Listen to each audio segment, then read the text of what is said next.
Hey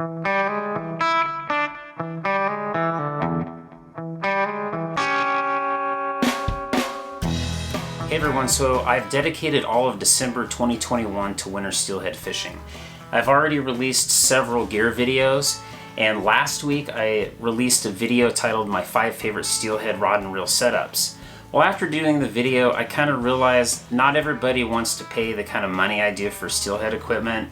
I use Lamiglas rods and Shimano reels exclusively, but let's say the entry-level Lamiglas rod is the E6X, and I think they're around 250 bucks for a starting point. And I like the Shimano Vanford, which is a $240 reel. So you're looking at a $500 setup there. So what I decided to do was a video on a good entry-level setup for steelhead.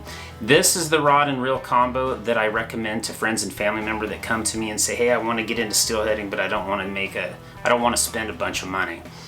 So Lamiglas is a company also out of Washington, where Loomis is from.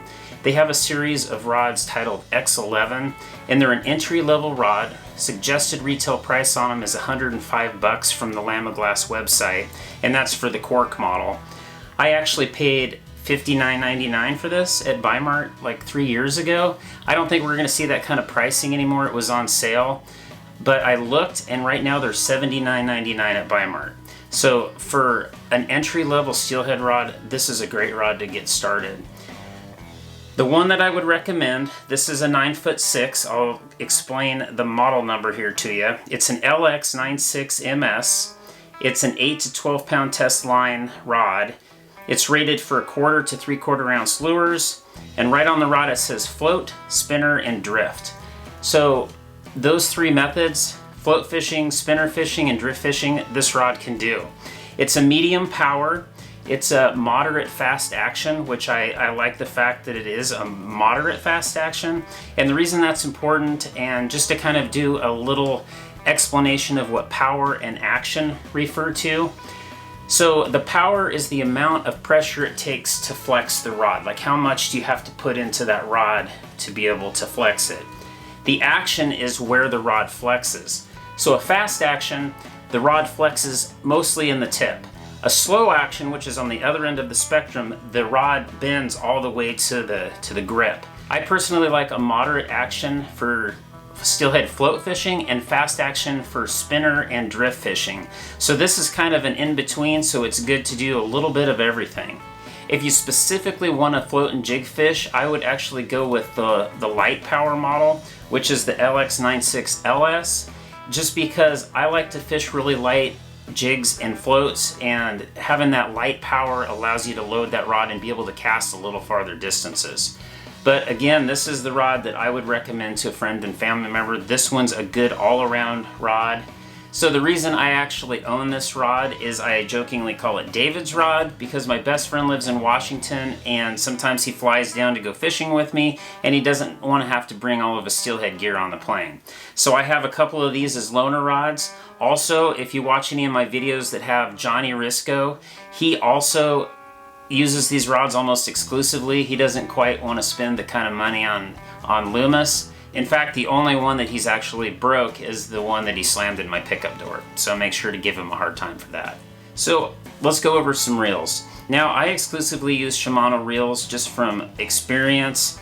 I have used some other brands and I've ruined them while winter steelhead fishing. During the winter, it's obviously raining a lot, and so water will get down into these reels if you don't have a decent quality reel. The one that I would recommend is the Shimano Nasci. It's 100 to 110 bucks. It has a waterproof drag system, so since you're fishing and the reel, this portion of the reel's up, it kind of protects that reel. It's also sealed up pretty good. In fact, they say that you can use this for light saltwater settings as well. This one's a 2500. They also make it in a 3000. The difference is probably about 20-30 yards of line, but the reel is the same exact size. It's just on the 2500 the spool's a little shallower, so it doesn't hold quite as much line. 2500 or 3000 both are sufficient for steelhead fishing, but if you're going to get one reel for everything, I would recommend just going with the 3000, just because it holds just a little bit more line.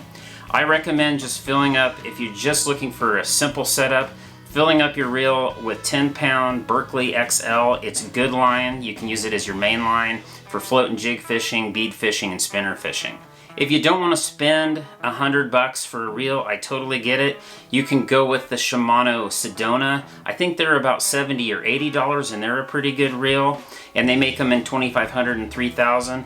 And if you want to go for the entry-level Shimano, it's called the Sienna. I've actually got a couple of them for like my surf perch rods and for some throwdown trout rods that I throw in the trailer. They're only 35 bucks and they come in a 2,500 and a 3,000 as well. The great thing about Shimano is even their entry-level reels are good. The more you pay, the more features come on the reel. But so if you go to Bi-Mart and buy this rod, right now it's $79.99, and you buy, let's say, the Nasci reel, you're gonna be in that rod for about 180 bucks. And that's a really good price for a pretty decent steelhead rod. But you can go all the way down to a Sienna 2,500 or 3,000 and be in a good steelhead setup for 115 bucks. It's a pretty good looking rod. I'll kind of see if I can get a little closer so you can kind of get a little better look at it. For another 10 bucks on Lamiglas's website, again, the cork is 105. For 115, they have the graphite handle, and that one even comes in a bright pink rod.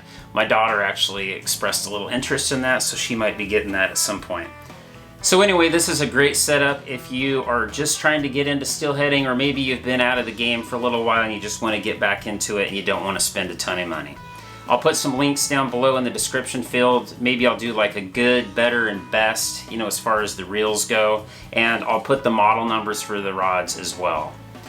If you haven't subscribed already, consider subscribing. Turn on the notification bell so you don't miss future videos. And as a reminder, all of December is dedicated to winter steelhead fishing. I'm releasing a 5-part series titled Steelhead Stories. The last episode is this Friday, December 31st at 6 p.m. I try to release new videos every Friday at 6 p.m. during the fishing season, but this year, if I don't have something of decent quality, I'm just not going to post, because I'd rather post decent videos than just try to struggle to get something. Because hey, sometimes I go fishing and I don't have any luck, and I'm not going to post that video. If I earned it, make sure to hit the like button. That helps me out on YouTube. Other than that, we'll see you this Friday with episode number 5 of Steelhead Stories.